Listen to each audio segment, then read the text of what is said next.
දේශයක් කියවන්නම් මේ වගේ යටතේ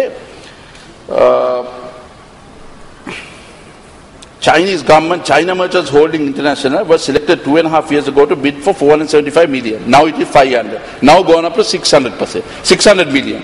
Now in that particular thing, one of the key factors for there is that the China Merchant Holding International have said that they will not come forward to make any additional payment unless their colleagues or their partners come up with the relative increases that are there. Now Atkins Spence මේක දැකලා ඒගොල්ලෝ කිව්වා මේ වැඩිලා තියෙන මිලියන 150 අපිට බෑ ඊළු එළියට ආවා. ඒ විතරක් නෙමෙයි මේකේ වෙනින් සාධකයක් තියෙනවා. අද we must understand the political realities that are there. That is between India and China.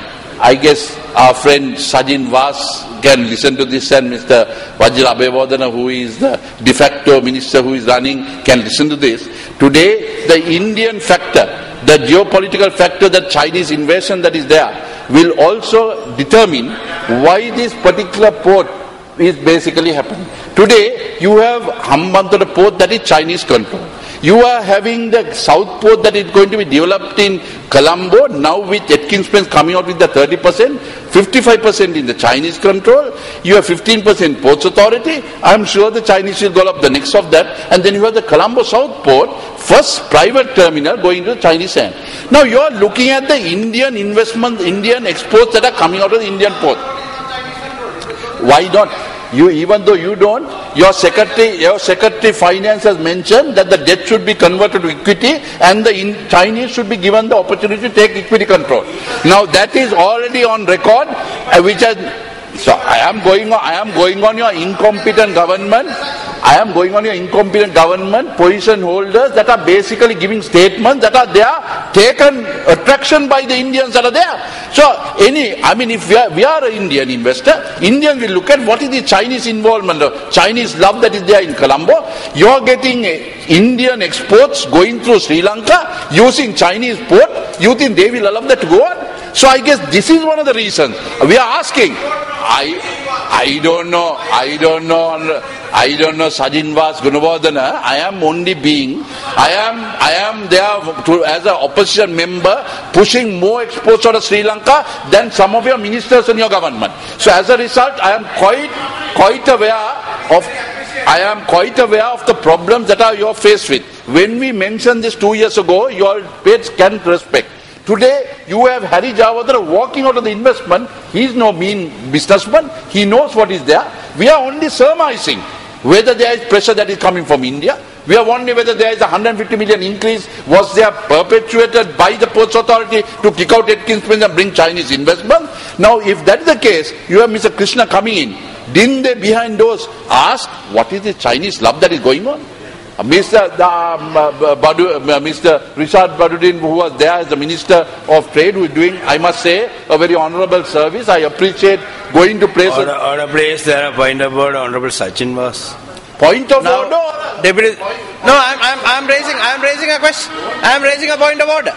The point of order I'm raising is Honourable Deputy Chairman of Committee is the Honourable Member is misleading this House. Whatever he is saying is totally infactual. What is the misleading? This government. The Honourable Member is talking on behalf of a private company as a lobbyist. The Honourable Ravi Karunanayake now is talking on behalf of 8. I am not speaking on anybody. Nobody pays a single cent to us for anything. Honourable Ravi Karunanayake. Surely, unlike your checkered political career, I am 19 years here. Not a guy will say they paid 1 cent to us without there. So we don't need to be singing hosannas for anybody's dinner. We are not that type of guy. I am only singing. None of your business. You have 1 more minute. You have 1 more minute. I have 1 more minute? Yes. I have 40 minutes. Yeah, I know. You start at 2:14. You want to finish the 2:54. I started at 2:25. No, I have no time. Right. You have 1 more minute. I have got our generous chief whip 5 minutes more. Okay. 5 minutes more. So then on that basis, but I have no time. You basically, if you give me 5 minutes of your time, you can interrupt. Otherwise, you sit down. So I am only speaking on the national interest of Sri Lanka. national interest Sri Lanka. I am talking on behalf of the as a person who's investing as a 100 times more than what you are basically doing. You are a person who started Mihin and ran it aground. So don't come with your this thing. All I want to say is today the Indian exports. Can you kindly guide the house? If not, you basically tell us to take the time from them. You have been misguiding and misguiding this for 3-4 years. Don't tell us what we are doing. So all we want to do is look at the Minister of Trade. The Minister of Trade that has gone out today, you could see what a problem is there to invest into this country. You basically have today the port that he manipulated, and you have exports that are coming out of India going through a Chinese owned port. You think that will be permitted? I am only asking this question. So, Order, please. What's the point of order, Honorable Asher? Are you telling me? Sir, this honorable member is calling Sri Lanka a bloody country. The Yankee monkey. He is an American Yankee monkey. So he is calling this our country. Our country. We were born here as a bloody country. Let it be there. Don't withdraw. He is calling Sri Lanka a bloody country.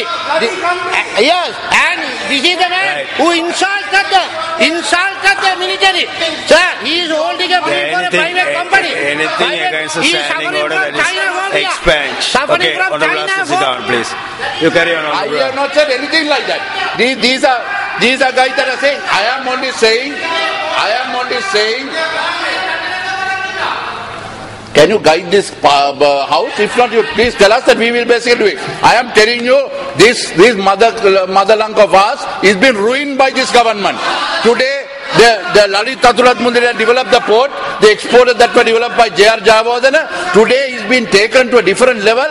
And today, are you telling me that the Southport Harbour does not have 55% Chinese merchant company involvement in it? So are you telling me that this is not Chinese control?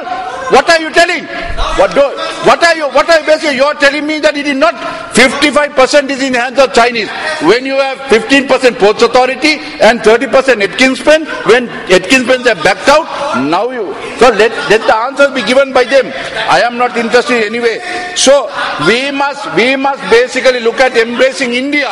When we were there as Trade Minister, Mr. Rishad Badudi will know, we basically called India to come in as a joint venture of the ports to as SAARC ports that were there. Get the Indians to come in and be investors with us was the best way forward. That is there. You could see even in a private member's motion, we have put India. So that is obvious, Now you have, now you are basically talking of Mr. Krishna who came yesterday, external minister. Now you all have basically gone forward. I am happy the president has said 13++. But now you have ministers that are coming and saying, no, there is no 13++. It is 13++ minus land and police powers. Now we are asking whether the president runs a country or the ministers that are running there. One minister that says the LLRC is wrong. First the government reveal what is your stand. You can't get the TNA to get into talks. You all have talks there. We basically United National Party has been the only party that has been able to solve the problem to a certain degree. We are the ones who gave DDC. We are the ones who gave the 13th Amendment. We are the ones who have taken it forward. So don't tell us that we don't have a stand. What we want to do is, what we want to know about the government today, what is your stand? You have told Mr. Krishna from the Indian external minister that basically you are going to give 13++. And what is that plus? Your minister said no. It is 13++ minus land and police powers. So what we want to know is these are statements that are of importance. They are quoting the president. External minister quotes the president, says now you speak when you are speaking. I am speaking here. So the president has basically said 13++, and the ministers are saying otherwise. We want to know what is the government stand. Give me 2 minutes, Deputy Chairman. 2 minutes. So on that particular basis, you give it more 2 minutes. Yeah, you are there only to cut. Over there is our generous opposition Chief VP giving the time. So all you basically say is, we want to know on the basis of this. There always, all we want to do is, this is our country. This is not anybody else's country. No external force. This is our country. Remember, you all basically run amok with the economy. Don't blame the opposition for that. We are asking, this must have a national policy. You are increasing the cost of production. You are reducing the competitiveness by making the rupee strong. On the other side, you are taking the subsidy away. You are bringing investment. You are trying to bring in amendments to the BOI in order to appoint the board of directors when the fundamentals are not there. Then you look at the external factor. You have today, India is one of the biggest success stories. That is the biggest strength that we have. Little Sri Lanka can be what Hong Kong was to China, but we are not positioning ourselves. This is what, when I was the trade minister, and Mr. Richard Badudin will definitely bear testimony, our entire job was to lure the Indians coming here and invest, because that was the strength that we had. We together can compete the region. We can together compete the world. So we are asking, I can see Honorable Richard going in that direction. Unfortunately, he had a bad brief to carry. One man can't basically make a spring. He must basically be able to take a message. So on that particular basis, all what we are saying is, now you are going to external dimension. You basically have, now you saw 1 year ago you had Katik coming and taking land. Now Katik has backed out. You had Shangri-La that was going all over the world. Now that has backed out. Shangri-La is investing here. Shangri-La is investing here. That's no issue. But they are Hambantota one. I think you should basically push them. I can see the young MP Namal Rajapaksa trying to lure them in. I hope they can get in there. But what has happened to Katik? I will look at them. Katik, there's another story, but I won't highlight that about the why this thing. I will leave it to another day because of the lack of time. But all I want to basically say is that we have a wonderful opportunity. Don't lose ourselves to Myanmar today, who is coming into this particular area as the production base. Myanmar is 20 times Sri Lanka. Their position near China, Thailand, Vietnam, all those areas, their cost of labor is only $30 as opposed to 4 times that of us. So we must not lose our position in being a producing nation, of producing and exporting rather than importing and trading. So on that basis, yeah, I know that. I know you are very keen to keep me mouth shut, but I'll do that, sir. Just give me 1 minute. No, your time is 1 minute, sir. So on that basis, the external Indian external ministers come in. It's a very important role. Honorable Let him ensure that.